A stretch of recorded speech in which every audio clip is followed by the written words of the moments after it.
Saudara, kasus kekerasan seksual kembali terjadi di dunia pendidikan. Seorang guru sekaligus pengasuh pondok pesantren di Tasikmalaya, Jawa Barat, dilaporkan ke Komisi Perlindungan Anak Indonesia Kabupaten Tasikmalaya karena diduga melakukan pencabulan kepada 9 santriwati. Komisi Perlindungan Anak Indonesia Kabupaten Tasikmalaya menyebut menerima laporan dari 9 santriwati terkait kekerasan seksual yang dilakukan oleh salah satu pengasuh di pesantren. Setelah menerima 9 laporan, KPAI Kabupaten Tasikmalaya telah memberikan pendampingan psikologi kepada 5 orang korban. Dari kesaksian korban, pelaku diduga melakukan kekerasan seksual saat korban sedang sakit. Kasus ini sudah dilaporkan KPAI Kabupaten Tasikmalaya ke Polres Tasikmalaya. Namun pelaku kekerasan seksual belum ditangkap. Adalah anak-anak dan diduga lebih dari satu. Kemudian setelah kami dalami lebih lanjut, ternyata kami menemukan beberapa nama.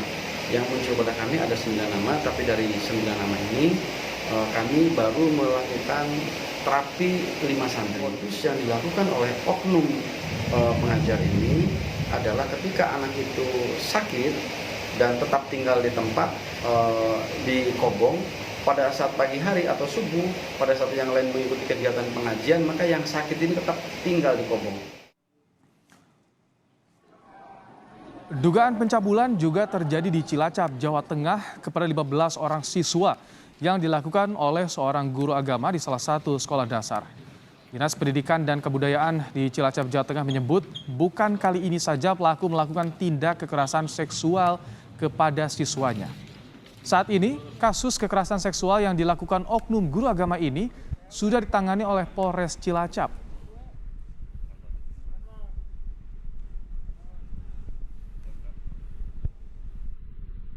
Dulu sudah kita tangani secara persuasi, secara internal, kita baik, dan terjadilah kesepakatan musyawarah mufakat dibina secara internal di Kofil Bidik. Tapi pasca itu perjalanan berlangsung, kondisi kita pandemi, kegiatan belajar mengajar tidak efektif, artinya tidak semua anak bisa masuk ke sekolah semuanya.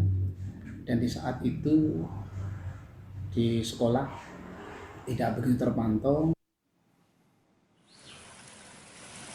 Sementara kuasa hukum korban pemerkosaan oknum pengasuh pesantren di Bandung, Jawa Barat menyebut ada kejanggalan pada pesantren. Kuasa hukum menyebut jika pelaku merupakan satu-satunya guru di pondok pesantren tersebut. Tak hanya itu, berdasarkan kesaksian korban, pelaku tidak pernah benar-benar memberikan pelajaran kepada para santri, melainkan hanya disuruh membuat proposal.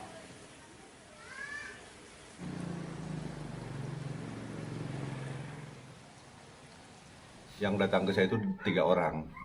Tiga orang itu yang memang ada yang sudah melahirkan, ada yang sedang mengandung. Nah ini saya lihat bahwa betul dari kasat mata dia sedang hamil. Santrinya adalah perempuan semua. Yang mengajarnya 1 orang si oknum itu laki-laki. Harusnya kan kalau santrinya perempuan, pengajarnya harus perempuan. Menteri Agama Yakut Khalil Qomas menegaskan akan mencabut izin semua pesantren dan sekolah yang terbukti melakukan pelanggaran asusila. Menak mengatakan bahwa kasus kekerasan seksual merupakan masalah bersama yang harus disikapi secara tegas.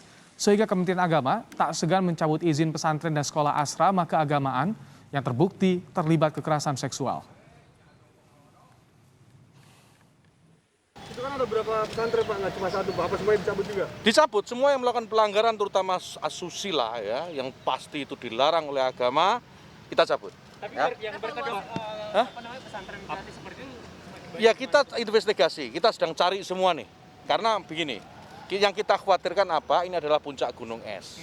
Ya, kita sedang investigasi, turunkan tim untuk melihat semua jajaran Kemenak kita minta turun, melakukan investigasi di daerah masing-masing. Jadi kalau hal ada serupa, kita akan lakukan mitigasi segera. Jadi jangan tunggu seperti kejadian dulu baru. Pak, artinya apakah mitigasi itu dilakukan hanya di pesantren atau boarding school? Semua Mas, problem ini kan bukan hanya problem lembaga keagamaan, semua problem. Ya, problem semua dan kita harus atasi ini bersama-sama. Jadi kekerasan seksual, pelecehan seksual, semua tindakan yang asusila itu harus disikat.